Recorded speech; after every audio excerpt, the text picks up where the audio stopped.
see, from the other day, the biggest thing in the world is that the big corporations, they might take over the land.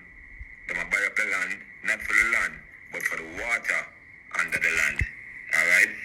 So the next big thing for we are going to be water, you know. Water crisis, water shortage when them take over and privatize water like all. This is the main reason why I did tell you that the backside mining in Jamaica is destroying the water system in Jamaica.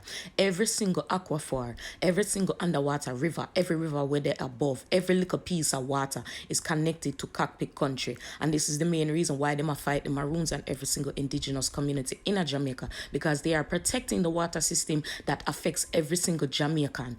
If we allow the foreign corporations to come and buy up the land and kick we off of the land, they're going to destroy the water. Then they're going to control you. Then you become a slave again in your own country. We can't allow that, people.